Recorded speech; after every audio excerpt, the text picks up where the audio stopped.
Hello and welcome to March to the Pod, presented by Eternal Roofing. This is Season 3, Episode 1 of the new season. We've been off a few weeks. We got to explain some of that. I mean, you know. Things happen. I do what I do.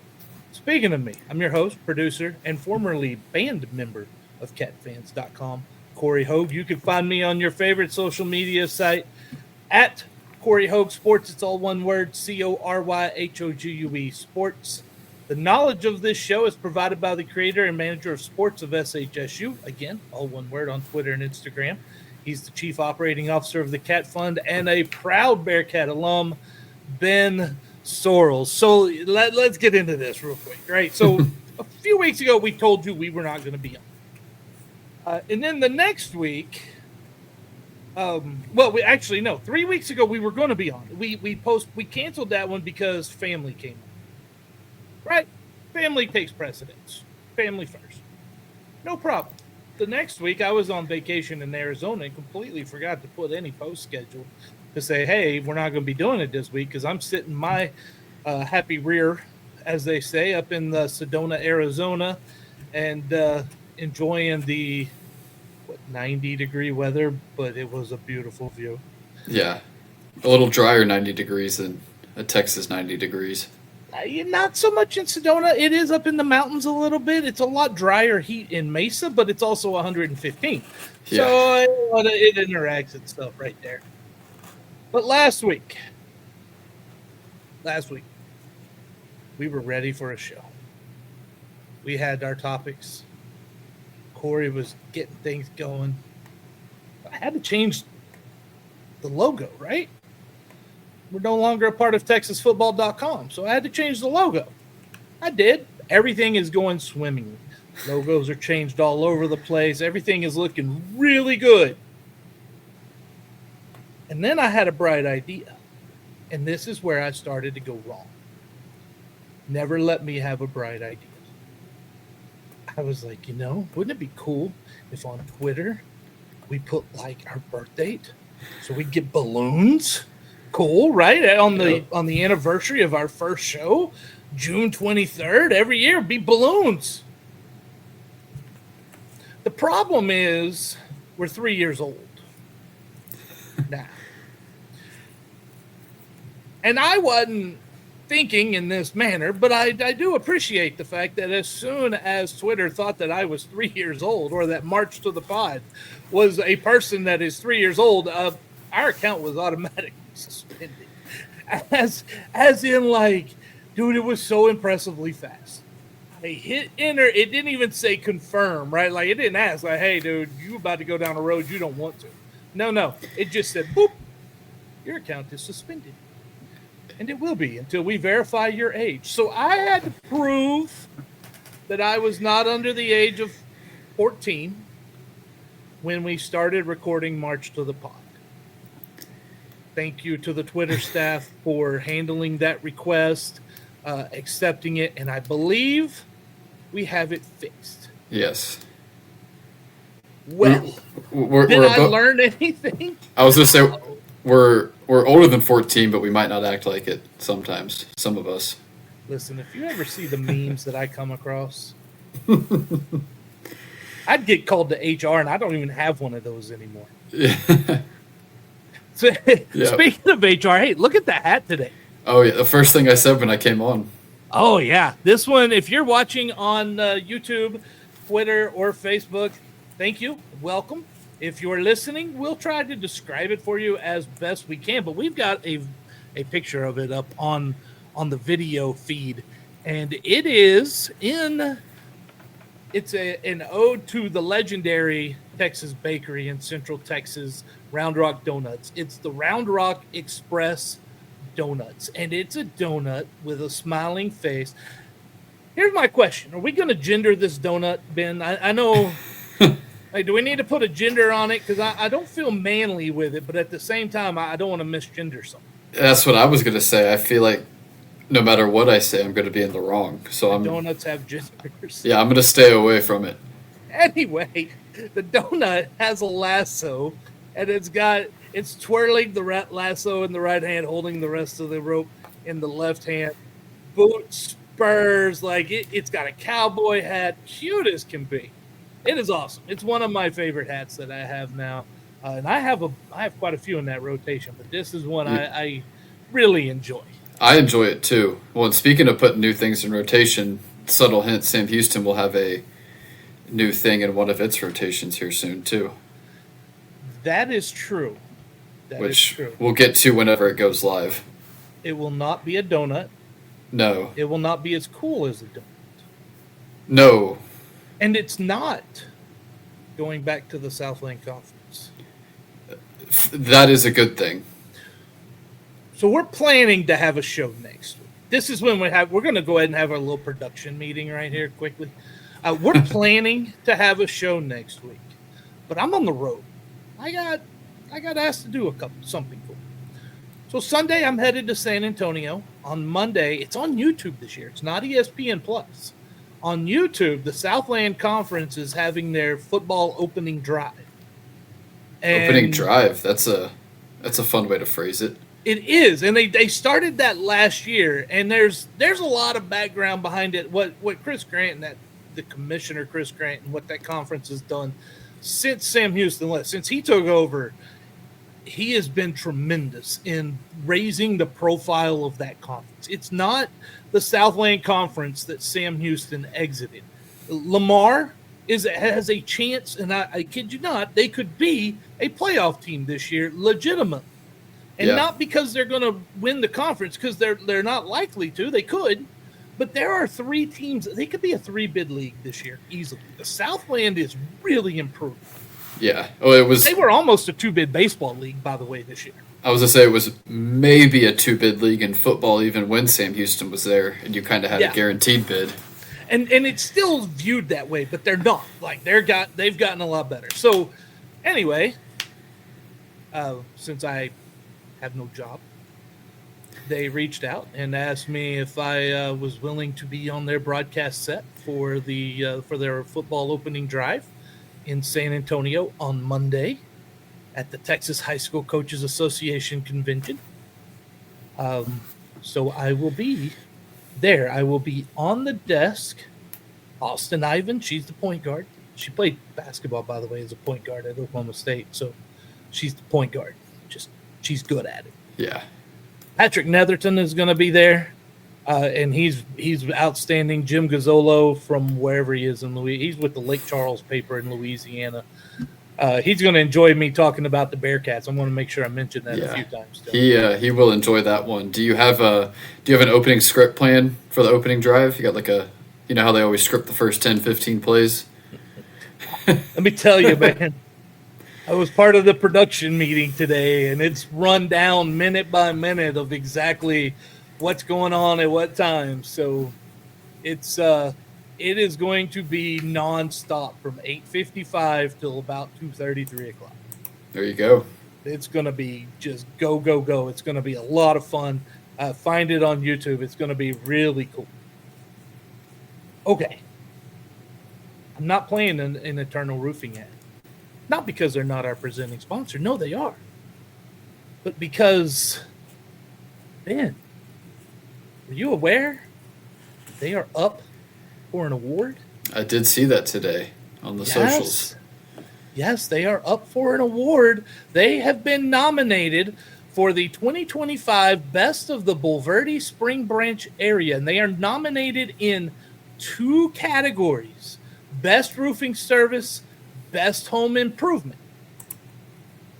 So what if we all went and cast our vote and helped them out? If you're watching on the video feed right now, there's a QR code right there, or you can always go to www.bestofbsb.com to vote. Guess what? I've already done that. Yeah. Yeah. There you go. Yeah. Look, I'm going to show you how to do it. We're going to make this easy. Bestofbsb.com. You scroll down, find your faves. We only have one. Just one. Just one. Eternal Roofing and General Contracting. And we vote for them. Now, here's the thing. What place are they in right now? 4th, but we're going to get them there. We need to get them up. Yeah. We need you to help us get Eternal Roofing up. They are your people for roofing and general contracting in the Hill Country, San Antonio, Houston, all throughout the state of Texas. They are the ones. You know what I'm going to bring back right now since I'm doing this? I'm going to bring back the banner. You can visit eternalroofingtx.com or call 936-215-8539 for Montgomery County, 830-251-5673 if you're in the Hill Country, or email taylor@eternalroofingtx.com. Get to bestofbsb.com, share it, get all your friends, let's vote, let's get Eternal Roofing what they deserve, which is the award. That's what all the cool kids are doing. That's what they do. Yeah. They all go vote for Eternal Roofing. I've seen them. I'm not a part of them, but I saw them. Yeah. You are a part of them when you put our Twitter age at 3.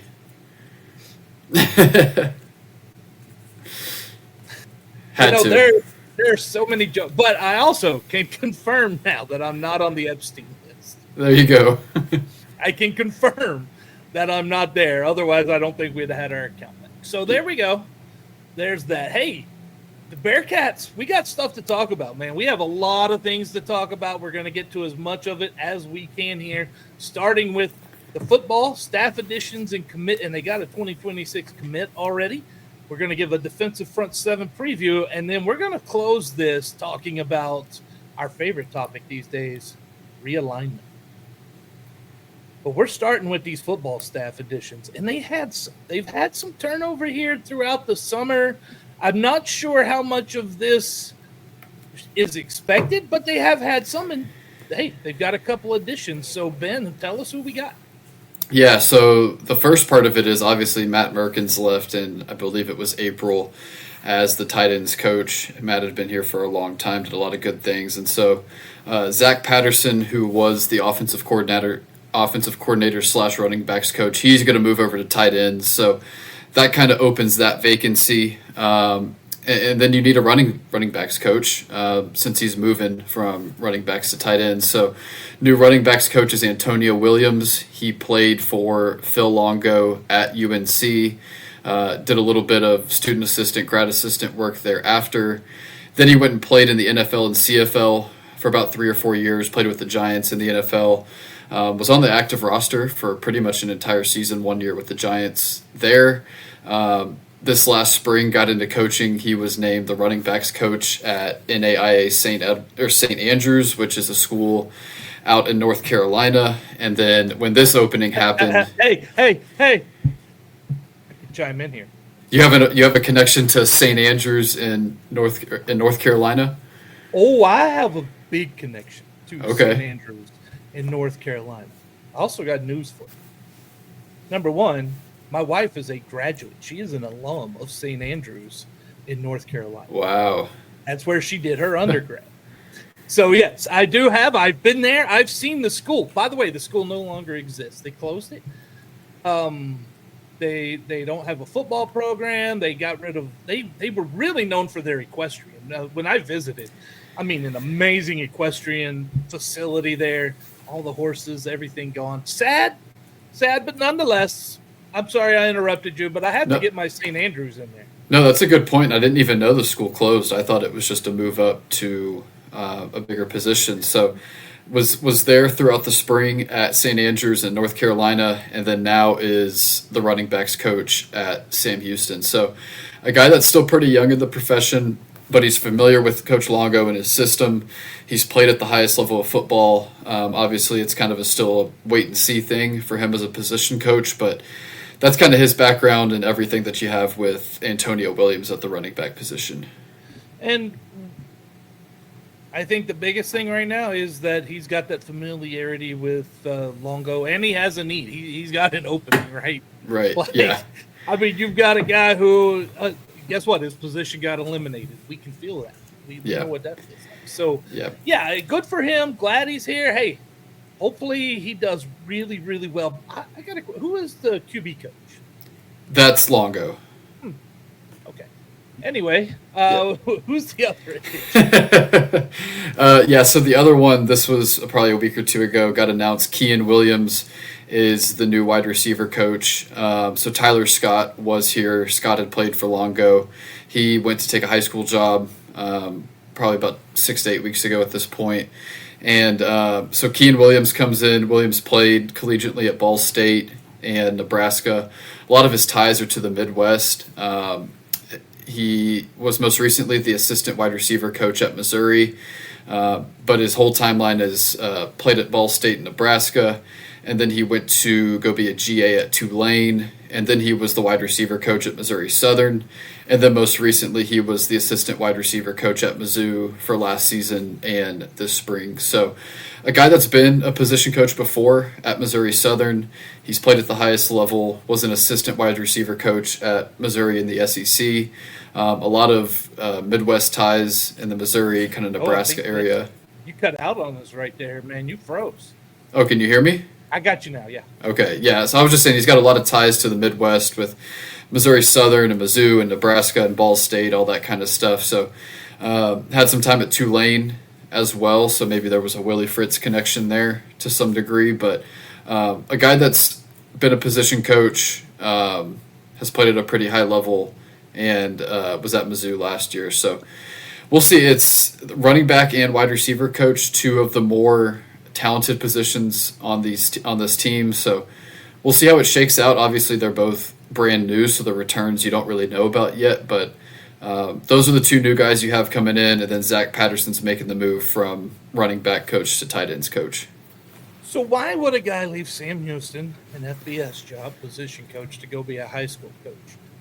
Listen, a lot of coaches are leaving college to go to high school. They are. It's gone reverse more than anything else.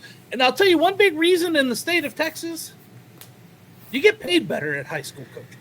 Right. Yeah.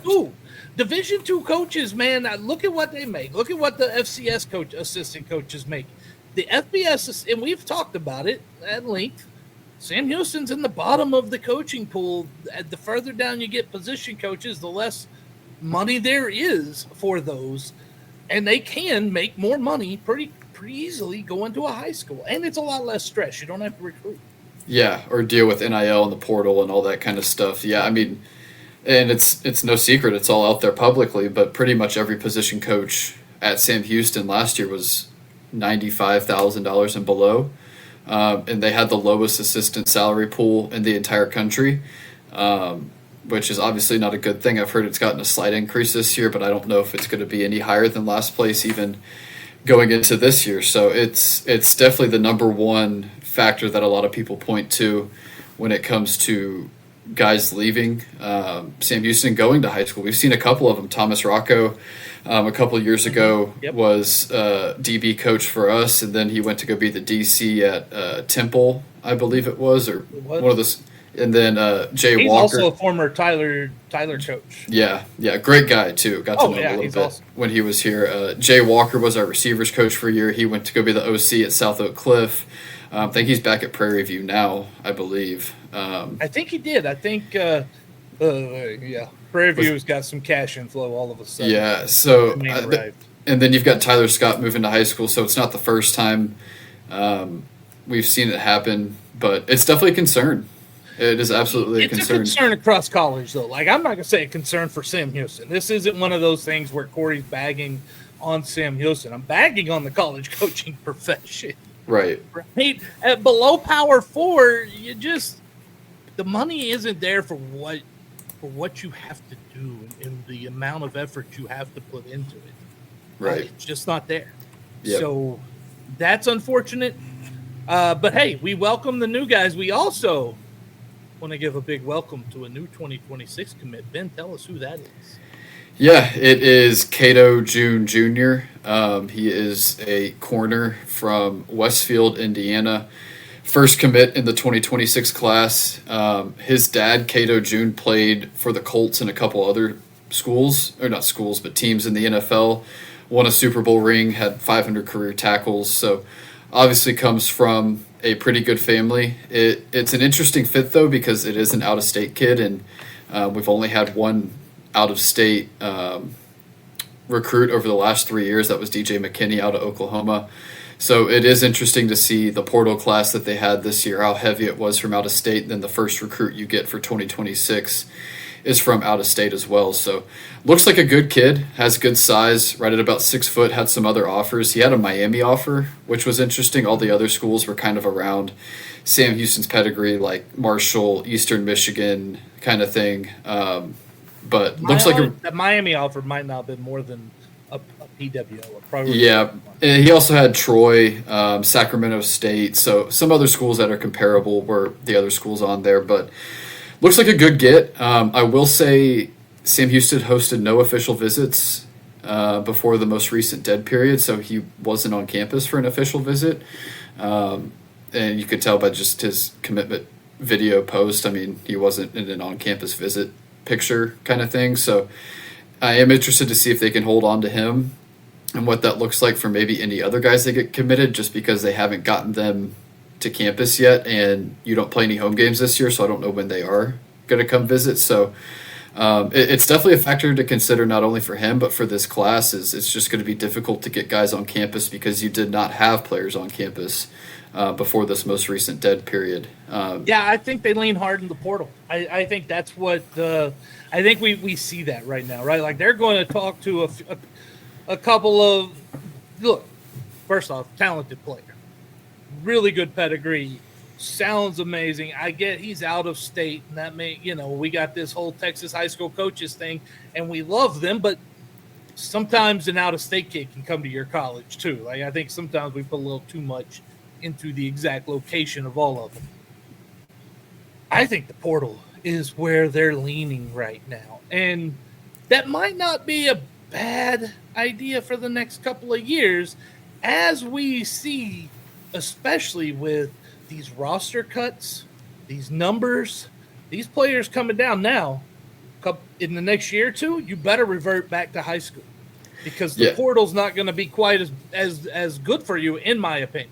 Yeah, I totally agree. And it's a roster where I think as of right now I'd have to go back and look at the number, but I think it's 33 seniors on the roster going into this next season. And obviously there's going to be some portal exits as well, because there always is. So, I mean, it might be that you just lean on the portal class for another 40 guys or so, and maybe you only sign 5 to 10 high school guys, and it's a smaller class. So it definitely could be trending in that direction. Yeah. I mean, we'll see. We'll see how it plays out, especially once the season gets started here. August, September, we see visits start going and everything. So we'll see how that goes. Guess what? You can help us grow by rating our podcast on your favorite platform. Now that we're no longer a part of Dave Campbell's Texas Football and the Republic of Football Network, we got a new home, Ben. Have you seen it? I have. Yeah, you can find us now. Follow us on Podbean. marchtothepod.podbean.com. March the number 2, thepod.podbean.com. You can download and share every episode from there. Whatever platform you find it on now. It's on Apple. You can go find it on Apple. Search March to the Pod. It's there.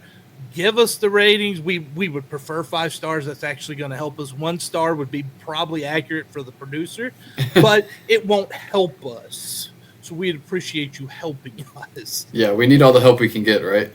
We do. We need all the help right now. Listen, moving off the platform of Republic of Football Network is a little bit of a hit for some of it for this show, and so we need all the people that we can get. Grow it, share it, get it out there any way you can. Also, we want you to know we are part of the Conference USA Podcast Roundtable, which features podcasts from all 12, how many ever number of Conference USA schools there are exactly today. Who knows? We realign too often. Please like and subscribe to our podcast, like I said, on the various social media platforms as well. Twitter, Facebook. You find us anywhere. You find us at March to the Pod. March, the number 2, the Pod. Now, I'm not going to just one off at Eternal Roofing. We're going to hear a message from our friends over at Eternal Roofing, and then we're going to come back and talk about how to vote again. Eternal Roofing and General Contracting is your choice for integrity work in the Texas Hill Country. Taylor Andrus and crew provide experienced quality roofing services with a mission of roofing with faith, serving with integrity, and sheltering homes in the spirit of stewardship.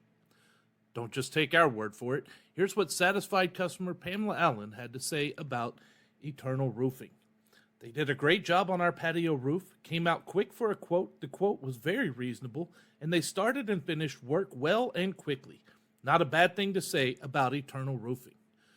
Give Eternal Roofing a call today at area code 830-251-5673 or area code 936-215-8539, or you can email them taylor@eternalroofingtx.com. Very thankful for our friends over at Eternal Roofing. And again, go to bestofbsb.com, search for Eternal Roofing on there, give them a vote. They are up for best roofing service and best home improvement in the Bulverde Spring Branch area. Help them as they are the best. Before we get into the next segment here, we had a Jason Plotkin watching on YouTube had a comment here. Love the Astros shirt, Ben. Hey, what happened with that? How'd that series go last weekend? Do we think Ryan O'Hearn, who, by the way, a starter in the All-Star game from Samuelson, that's a first. Yep. Do we think Ryan O'Hearn is going to come home or continue playing for the Orioles? I think it's either O'Hearn or Mullins. You're going to get one of the two need a lefty bat. The Astros do. Is just what are you willing to pay? I think if you go get O'Hearn, it kind of limits what you might be able to get on the pitching side. If you get Mullins, who's obviously probably a lot cheaper, maybe you can get an arm as well. So I don't know. It would be cool to bring Ryan O'Hearn home, but it's going to cost a lot probably. Let me say this. Why would Baltimore trade him? Expiring deal. Want to get value out of him. They're not in contention. Probably not going to re-sign him. Now that's the question, right? Like, what do they see his future at? That tells you what his price is going to be. Yeah. Right? But, like, I mean, we're going to find out what Baltimore thinks of Ryan O'Hearn when we find out what the asking price is. Right. Yeah, we'll see. And, I mean, things are about to heat up 2 weeks away from the deadline. Can you imagine being talked about like that? Like, if you're Ryan, what's your prices? Yeah, like, how much are you worth to the Baltimore Orioles, right? Like, the hell am I? I'm worth about 2 bags of peanuts. That's what I got over there, right? He should be worth a lot. He's an all-star. He is. And look, he will pull in. They're not going to sell cheap, I don't believe. But also they are going to want to get rid of it. That's why that July 31st comes in. It's always fun, the trade deadline. Thank you, Jason, for the comment there. We had a preview of the offense. We've gotten completely through that when we ended season 2.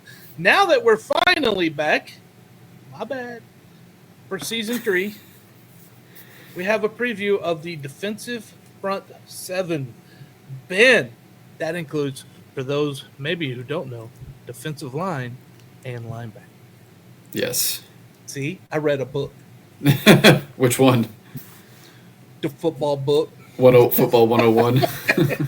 That's what it was. It was Yeah. the football book.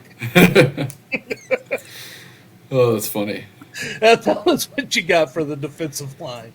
Yeah, I mean, it is probably the biggest area of concern on this entire team coming into the 2025 season.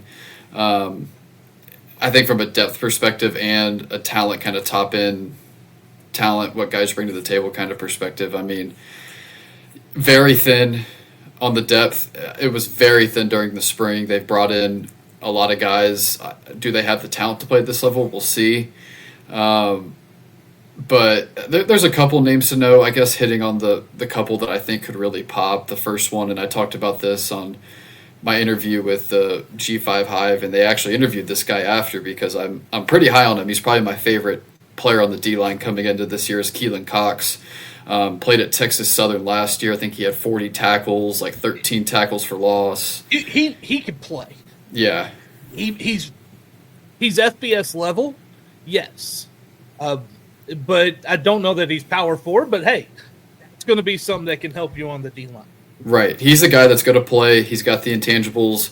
He's been at Tyler Junior College, Wyoming, Alabama, Texas Southern, and now here. So he's well traveled, been a lot of different places. So he's a guy to watch on the edge that I think is going to be pretty good. Obviously, you've brought in a lot of Cali JUCO guys. Did that on the D line as well. I think one to watch is Brian Spalding. I liked his tape, 6'4", 255. So he's got the size that you kind of want to see for an edge guy. So he's exciting. You bring in AJ Sargent from Tarleton, who's kind of a hybrid edge, can play in the middle a little bit. Wasn't extremely productive at Tarleton, but is a guy that Sam Houston was high on a couple of years ago out of the portal. They brought him in this time. He was double teamed a lot.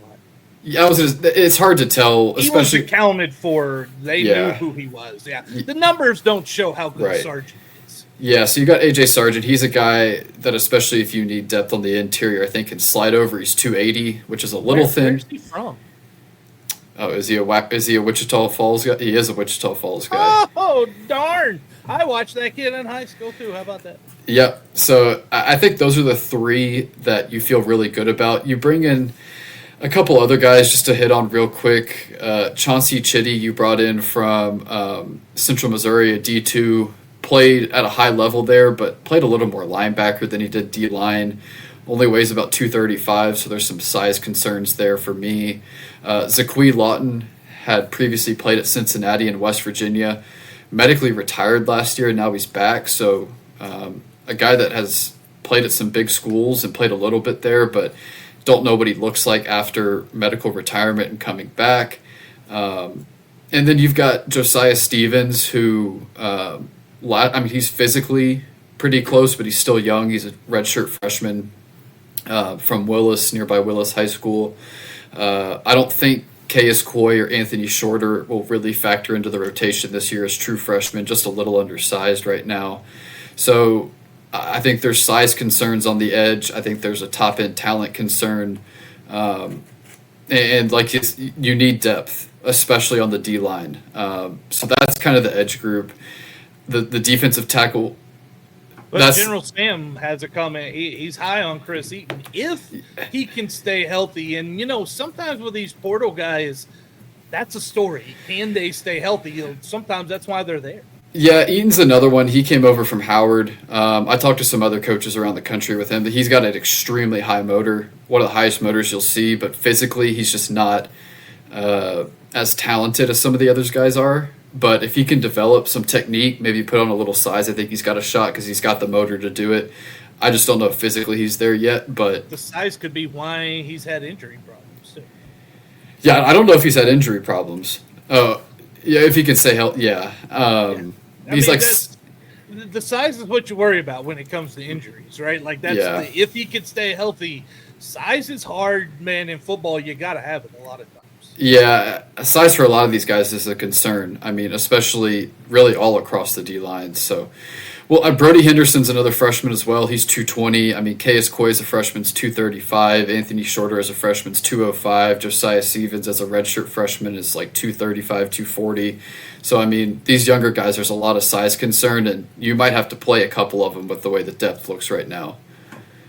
Let me say this. I am not very high on the defense this year. Yep. It does not have anything to do with the new staff or the players, or it's been way too much turnover. I wouldn't be high on any team with between staff and players. What percentage is there of turnover on that defense? It's high. They're ranked, I think, 135th out of 136 teams in returning production.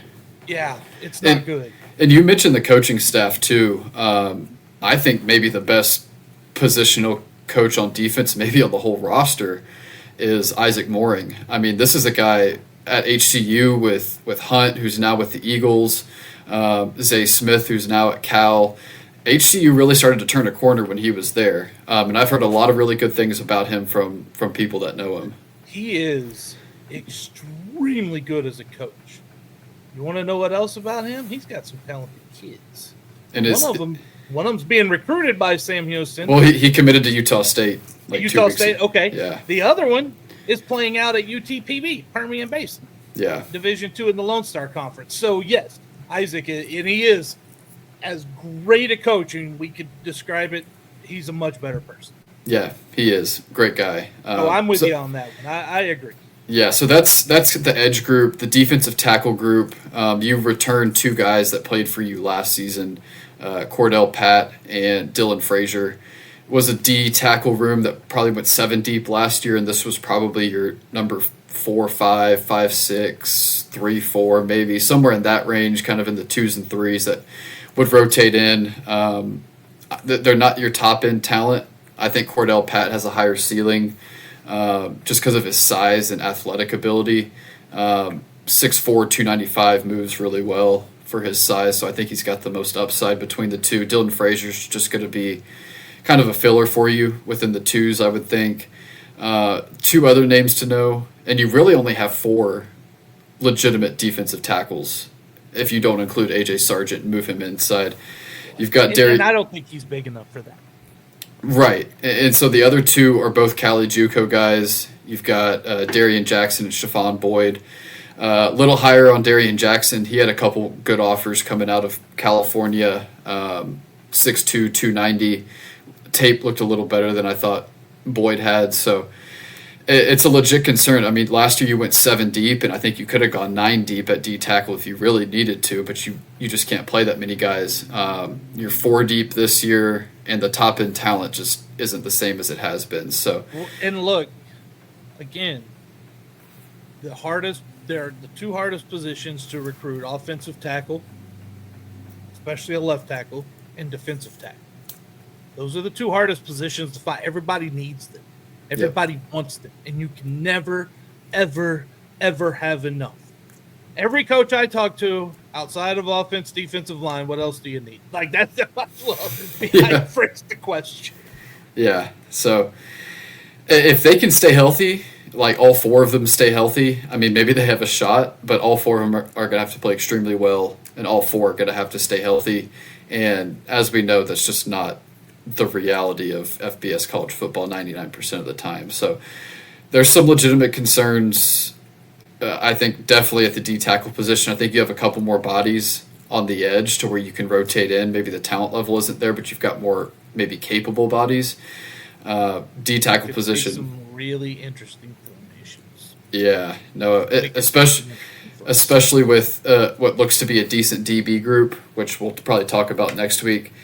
Yeah, I mean, some Lord interesting willing, formations. Corey doesn't get us restricted again. Yeah. Yeah. What about the linebackers?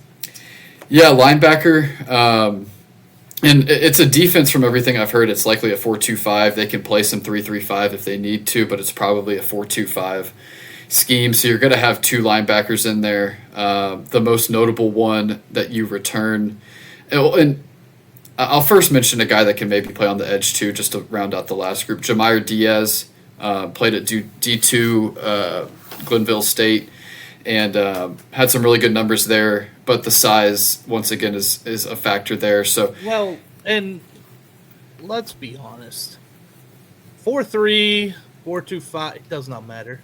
It Right. doesn't, because what teams want is you've got that hybrid guy. You want the hybrid guy that can be a linebacker edge. You got a hybrid guy that you want to be that can be a linebacker defensive back, right? Right. So you're moving those guys around all the time. So the formation is going to be whatever they say they start in. Really, Yeah. Doesn't really matter anymore in this day and age of college football. Yeah, and so Jameer Diaz is a guy that I don't know if he'll start at either D-line or linebacker, but he could definitely factor into both rotations at some point. He's just listed as a linebacker. That's why I'm bringing him up now. But the 2 names to know that you have to know, The first is C.J. Johnson, who was your third or fourth linebacker last year and was your special teams ace, had a fumble recovery and forced fumble in the bowl game, and would play from time to time at linebacker. Was a JUCO All-American at Navarro a couple of years ago. Super athletic, but he's never really been in this kind of role at the FBS level. So he's the most notable returner probably on the entire defense, I would say. And he's going to have one of those two starting linebacker positions. The other is Antavius Fish.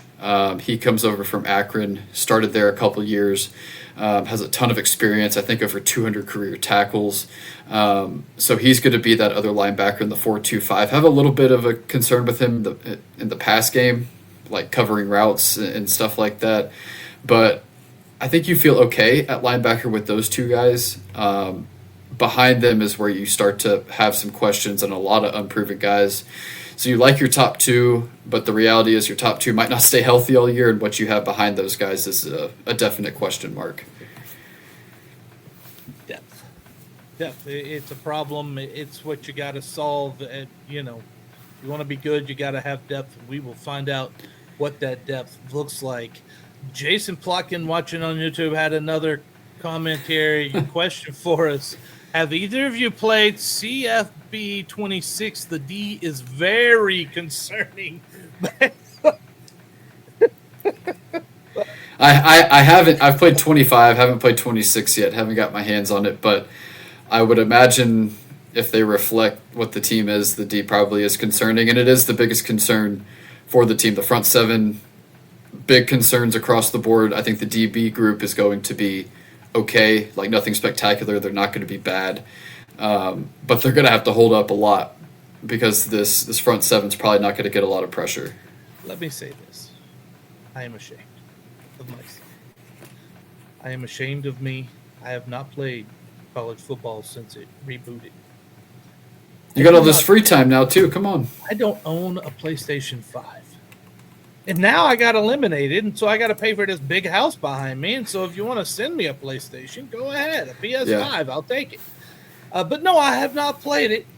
I would. I'm not against playing it. I would. I just don't own a PS5. And honestly, Barry, she went to St. Andrews. The Presbyterians don't always believe in PlayStation. I don't know. Look it up. It's weird. St. Andrews isn't in the game, are they? No, what did you create a team, right? Yeah. So no, I have not played it. I have seen the game, of course, and I've seen players play it. Like last year at the Southland Conference opening drive, they had it there set up for the players to play, which was cool, and it was fun watching them play and seeing it. And I spent hours upon hours playing that college game. When it came out, when it was in its prime, was when I was in Iraq a lot, in Afghanistan, right? 03, 04, 05, 06, 2011, and 12. And so I played those. Man, the battles would be, it'd almost end up in fights. We'd play each other so much, right? Like, you're there to fight the other guys. Come on, Corey. I know, right? But I mean, it was always a battle, defensive battle. The other one was that college baseball game. Oh, so good.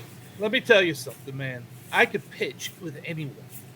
I couldn't hit for shit, but I could pitch with anyone, and I would shut you out. But I couldn't score a run, man. First team to score wins. Was like 1-0. I get so frustrated. But it was the greatest game, and I wish they'd bring back that MVP baseball before they bring back any basketball. That MVP baseball was legit. You're talking about the MLB MVP baseball with Manny Ramirez on the college. cover? It was EA Sports had a college MVP 06, 05, 06. Yeah, I didn't remember that's what they titled it, but I know the MLB series was also MVP baseball, and that game was awesome. That's when I fell in love with East Carolina. That's when I liked the Pirates right then. There you go. Hey, look, you want to buy my love? Be on one of those baseball games. Have your ballpark be a really cool ballpark on one of those games. Or create a ballpark, too. That was fun. Create a ballpark can happen. Hey, there are lots of people like our friend over there at Sam Houston, Jason Barfield. That dude can create parks all the time. He's so talented. The Sam Houston park is like an exact replica. It's almost scary Dude is so talented. how exact it is. He is. And you know who else is talented? Taylor Anderson and his crew over at Eternal Roofing. So let's hear one more again about Eternal Roofing. Eternal Roofing only uses the finest materials in the roofing business while providing an exceptional warranty.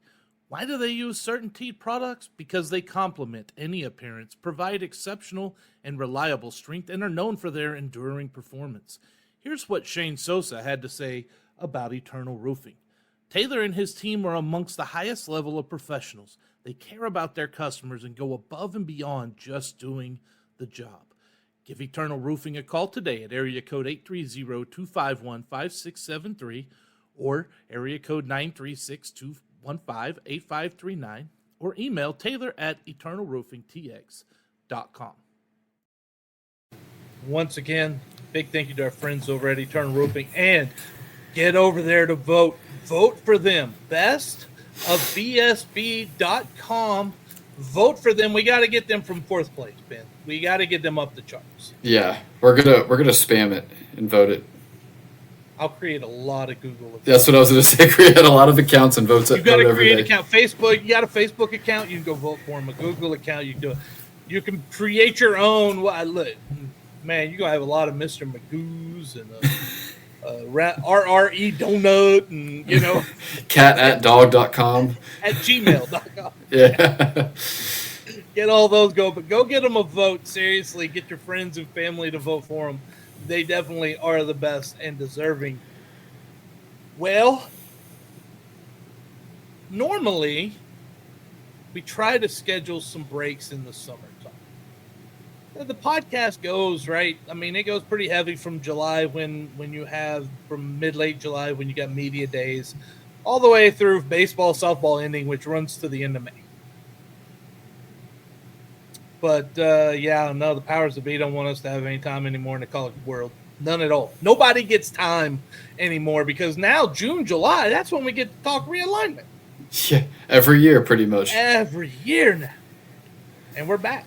And now, Conference USA has an opening because Louisiana Tech has officially been invited and accepted a bid into the Sun Belt Conference. Yeah. There are two favorites for the Conference USA, in my opinion. I believe Tarleton State and Sacramento State.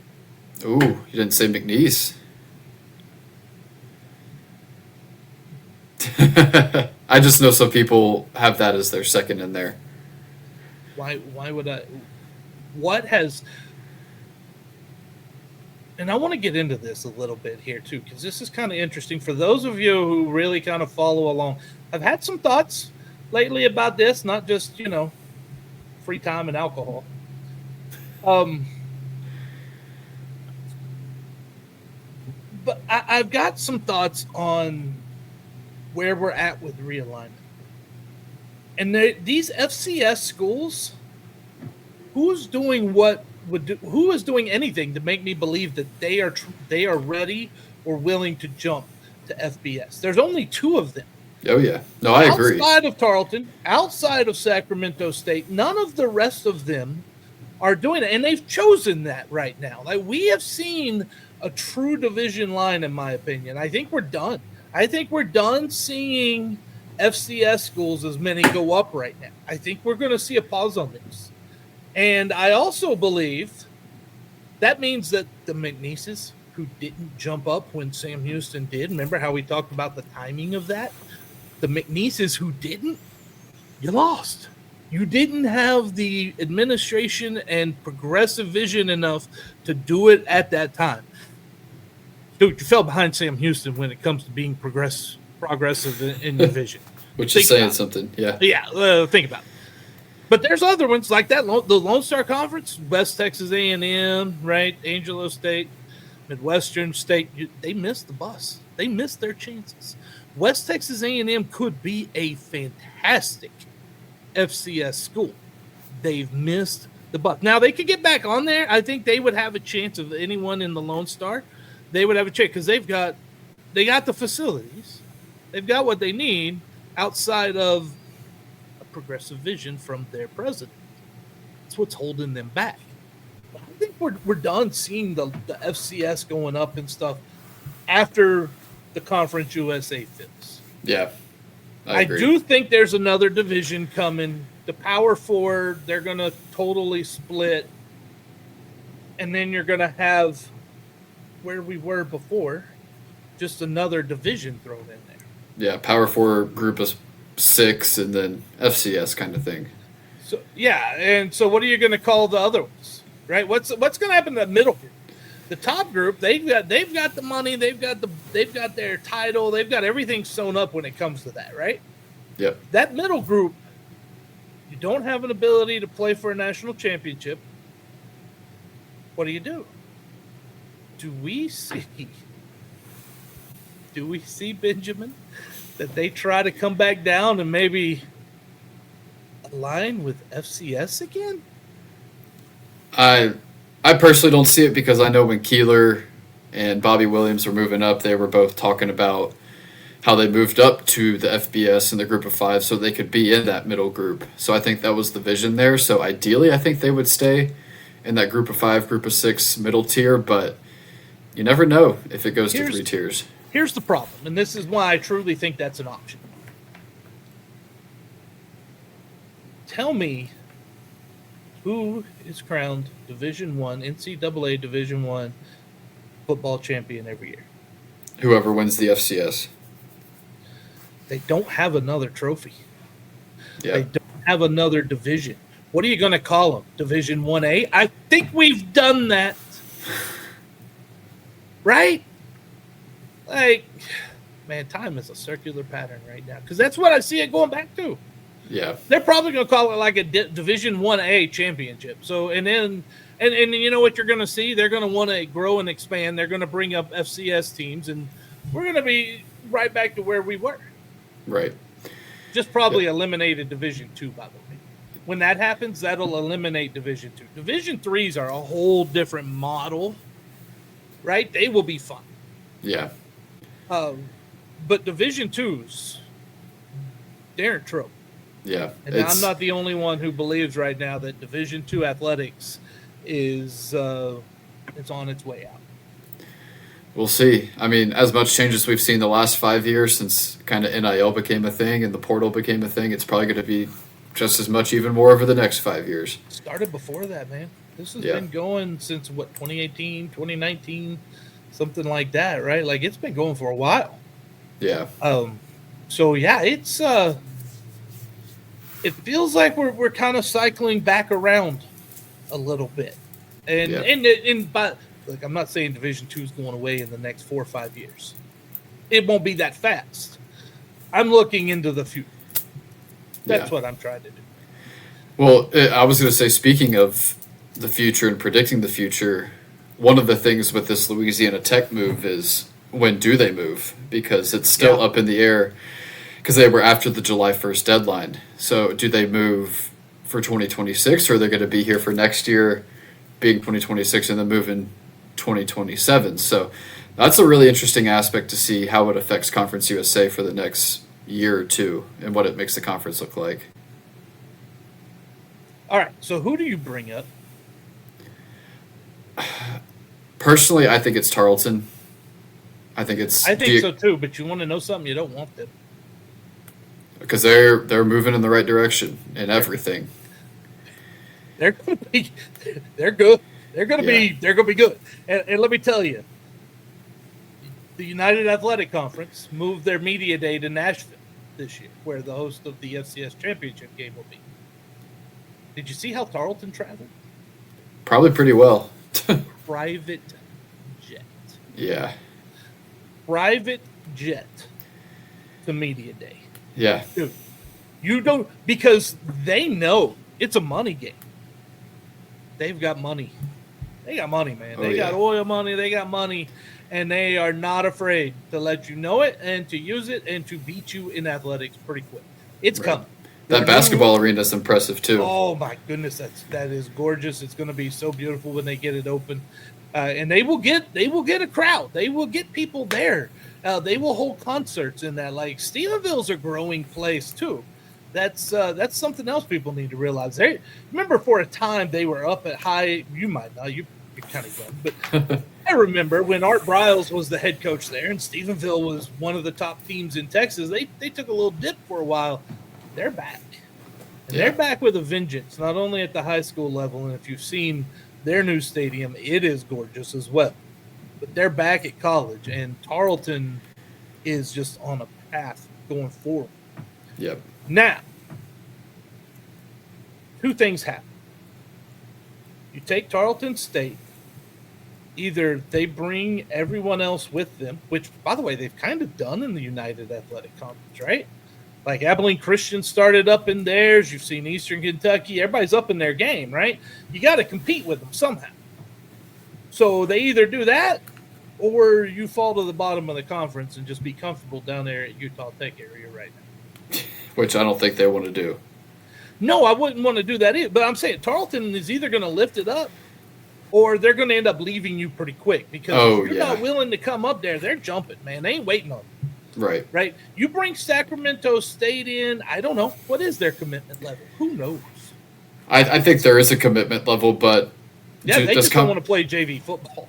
Well, and does Conference USA even vote them in? I feel like the Eastern members, Liberty, Delaware. Yeah, why would you do that? Yeah, it just doesn't. FIU, it makes no sense for you.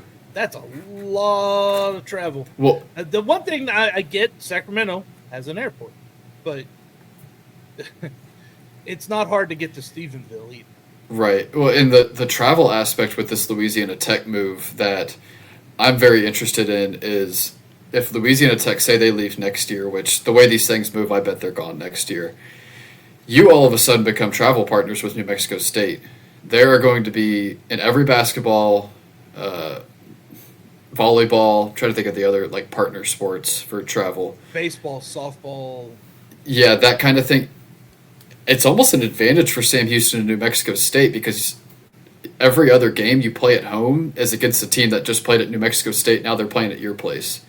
That is a brutal 2 or 3 day travel window. So I think if you don't add Tarleton in there, even if you do add Tarleton, it could be Tarleton and New Mexico State or New Mexico State and Sam Houston. I mean, you might have an advantage as Sam Houston from a travel perspective.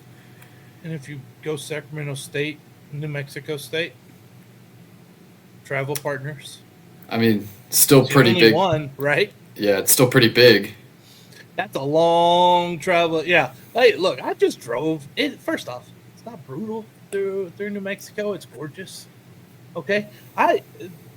Proud dad moment right here. I left Mesa, Arizona on July the 3rd, whatever time in the morning it was there, like 8 o'clock or whatever. Yeah, 8 o'clock in the morning, whatever. Anyway, 13 hours later. 13 hours. 4 1/4 stops later because I had to open the door and let the boy go outside. We arrived at home. It's good. Dad, tell you. I did not meet any of the fine policemen. And if they were out there, thank you for not, following me for a while. Yeah. I was not driving slow. 13 hours with 4 stops and a kid. You made it 4 1/4 stops. 4 1/4 stops, whatever that. To stop, open the door, let him do his business, and then we're back on the road. There you go. That's a quarter stop. It's a quarter stop. Well, it is. That's how look, man. My brain, I got quarter stops in there. Yeah.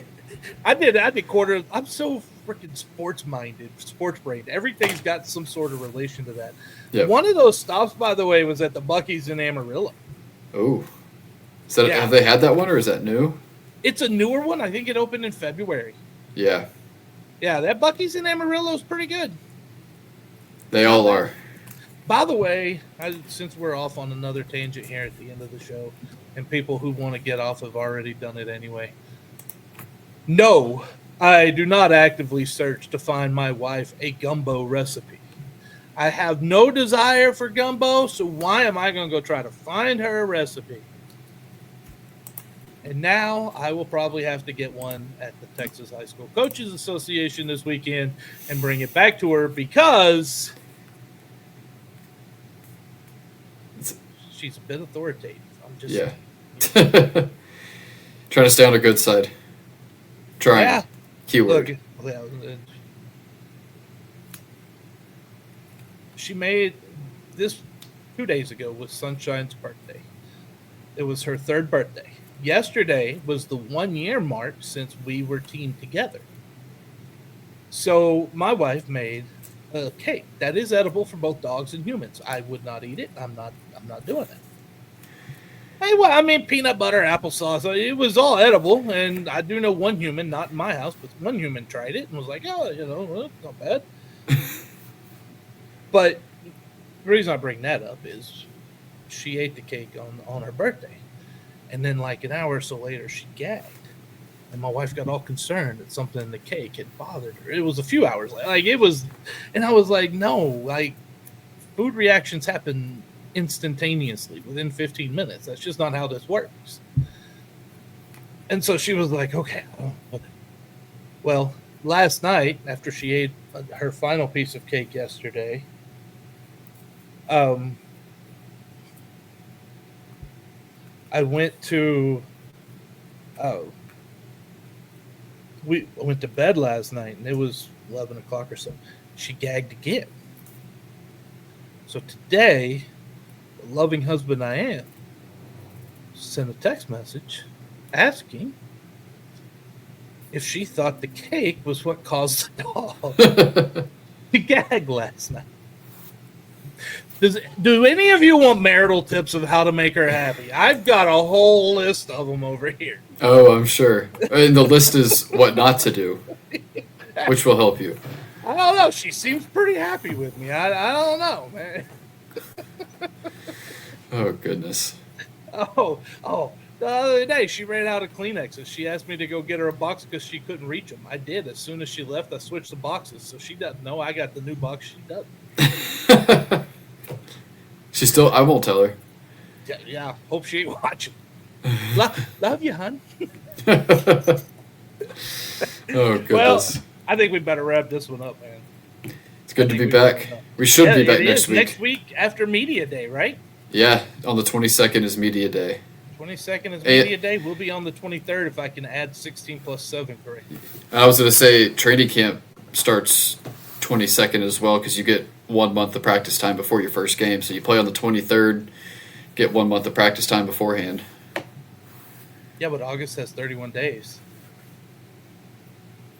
Shouldn't they get the 23rd? I don't know.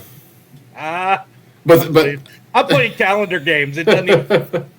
I was just told training camp starts the 22nd. That might just be guys reporting for training camp, but I was told they start the 22nd. I like how they call it training camp. I've always wanted college to call it that. They call it fall camp officially. Yeah, I feel like that's the. I just call it training camp because it's what it is. That's what it is, right? Yeah. Hey, I got a dog down here that's telling me that it's past her feeding time. Yeah. And give her another piece of cake or something. Look I just got was not good. So I want to say thank you to everyone who was watching on Twitter, Facebook, and where else were we? Oh yeah, YouTube. Thank you to all the viewers on YouTube for commenting today. Thank you to everyone listening. Thank you, Ben, for putting up with this shenanigans again. I know life with Corey can be entertaining sometimes. Yes, it is entertaining, but we make it work. Make it work. All right. Till next week when we are fully talking football season because Media Day kicks that off. Yep. Take us out with something good, Ben. Eat 'em up, cats, and barring what our producer does, we'll be back next week. I am not 3 years old.